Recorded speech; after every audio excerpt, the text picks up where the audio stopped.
स्वागत है दोस्तों आपका हमारे YouTube चैनल में, जहां हम आपके लिए लेकर के आ गए हैं एक और मोटिवेशनल स्टोरी जो कि आधारित है एक बहुत ही सक्सेसफुल बिजनेसमैन और इंडस्ट्रियलिस्ट के जीवन पर, जिन्होंने रिलायंस इंडस्ट्री की स्थापना की, जो कि आज के डेट में भारत की सबसे बड़ी इंडस्ट्रीज में से एक है।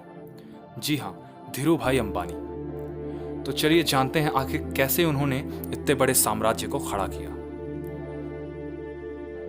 धीरू भाई का जन्म 28 दिसंबर 1932 को जूनागढ़ के चोरवाड़ गांव में हुआ था, जो कि गुजरात में स्थित है। इनका पूरा नाम धीरजलाल हीराचंद अंबानी था। इनके पिता हीराचंद गोवर्धन भाई अंबानी एक प्राइमरी स्कूल टीचर थे। धीरू भाई कुल 5 भाई बहन थे और उनका परिवार काफी गरीब था, और इसलिए अपने पिता की सहायता करने के लिए धीरू भाई ने बहुत ही छोटी उम्र से काम करना शुरू कर दिया था, जिसके लिए उन्होंने 10वीं कक्षा की पढ़ाई आधे में ही छोड़ दी थी। उस वक्त उन्होंने नाश्ता और फल बेचने से शुरुआत की। बाद में इसमें मुनाफा न होने की वजह से उन्होंने कुछ खास तीर्थ स्थलों वाली जगहों पर पकोड़े बेचना शुरू किया। हालांकि यह बिजनेस भी उन्हें कुछ खास फायदा नहीं दे पाया। काम सीखने की चाह में धीरू भाई 16 साल की उम्र में अपने बड़े भाई रमणीक लाल के पास चले गए, जो कि यमन देश के एडन शहर में नौकरी करते थे। यमन जाकर धीरू भाई ने शुरुआत में शेल कंपनी के पेट्रोल पंप पर काम किया, जहां कुछ समय बाद वो क्लर्क बने और उसके 2 साल बाद अपनी प्रतिभा के दम पर वहां के मैनेजर बन गए। नौकरी के बावजूद उनके दिमाग में कहीं ना कहीं बिजनेस करने की बात ही चलती रहती थी, जिससे जुड़ा एक बहुत ही प्रसिद्ध किस्सा है कि यमन में वो एक बार चांदी के सिक्कों को पिघलाकर उसमें से शुद्ध चांदी निकालकर उसे बेचा करते थे, क्योंकि धीरू भाई को पता था कि उन सिक्कों से भी ज्यादा कीमत उनसे निकले शुद्ध चांदी की है, जिससे कि धीरू भाई ने बाद में काफी मुनाफा भी कमाया। इससे पता चलता है कि वो कितने बड़े अपॉर्चुनिस्ट थे। वो बिजनेस करने का कोई भी मौका नहीं गंवाना चाहते थे।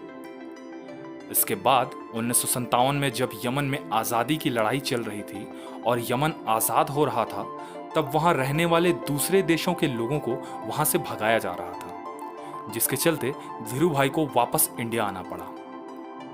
1957 में धीरू भाई अपने परिवार के साथ मुंबई आ गए, जहां उनके पास जेब में सिर्फ 500 रुपए थे और दिमाग में बिजनेस करने का एक सपना था।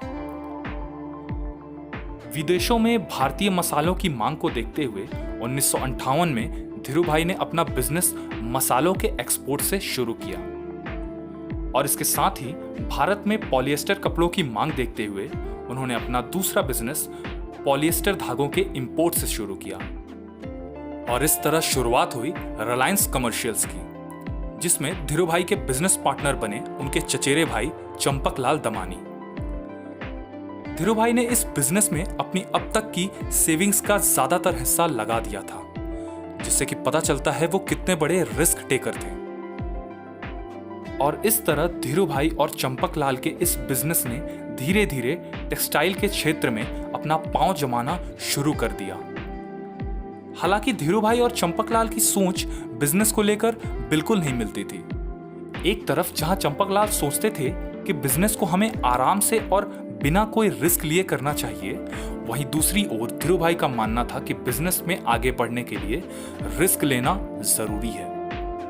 और इसकी वजह से 1965 में धीरू भाई और चंपकलाल की बिजनेस पार्टनरशिप टूट गई, जिसके बाद 1966 में धीरू भाई ने गुजरात के नरोड़ा में एक टेक्सटाइल मिल खोला, क्योंकि अब धीरू भाई को कपड़ों के व्यवसाय की एक बहुत अच्छी समझ हो गई थी। शुरुआत में उन्होंने बहुत कम दामों पर कपड़े बेचे, जिसकी वजह से कंपनी को 1 साल तक काफी घाटा हुआ। लेकिन 1967 में कंपनी की कुल 90 लाख की सेल हुई, जिसमें 13 लाख का मुनाफा हुआ, जिससे पता चलता है धीरू भाई बहुत ही दूर की सोच रखने वाले बिजनेसमैन थे, जो कि छोटी मोटी असफलताओं से हार नहीं मानते थे। इसी बीच एक बहुत ही प्रसिद्ध किस्सा है कि जब धीरू भाई ने अपने कंपनी के कपड़े बॉम्बे डाइंग जैसी बड़ी टेक्सटाइल कंपनी को बेचना चाहा, तो उसके मालिक नुस्ली वाडिया ने इससे इनकार कर दिया और धीरू भाई की काफी बेइज्जती की, जिस पर धीरू भाई ने यह ठान लिया कि एक वक्त ऐसा आएगा जब बॉम्बे डाइंग खुद धीरू भाई की कंपनी के कपड़े खरीदने आएगी। और उन्होंने इसे सच भी कर दिखाया। जिसके बाद धीरू भाई ने 1976 में विमल ब्रांड की स्थापना की, जो कि आगे चल के टेक्सटाइल इंडस्ट्री का एक बहुत ही बड़ा ब्रांड बना। और 1976 से 77 के दौरान उन्होंने 70 करोड़ का मुनाफा कमाया, जिसके बाद धीरू भाई ने कभी पीछे मुड़कर नहीं देखा। देखते ही देखते धीरू भाई ने पेट्रोकेमिकल्स, टेलीकम्युनिकेशन, एनर्जी पावर जैसे कई बड़े क्षेत्रों में अपने पैर रखे और पकड़ जमाना शुरू कर दिया। और इस तरह उन्होंने रिलायंस इंडस्ट्रीज लिमिटेड की नींव रखी। 6 जुलाई 2002 को धीरू भाई ने अपनी आखिरी सांसें ली और तब तक वो फोर्ब्स के अनुसार दुनिया के 138वें अमीर व्यक्ति बन चुके थे, जिनकी कुल संपत्ति $2.9 बिलियन की थी। तो दोस्तों, अगर आपको वीडियो पसंद आई हो तो इसे लाइक, शेयर और कमेंट जरूर कर देना। साथ ही साथ आगे ऐसे ही वीडियोस देखते रहने के लिए चैनल को सब्सक्राइब कर देना और बेल आइकन दबाना ना भूलें।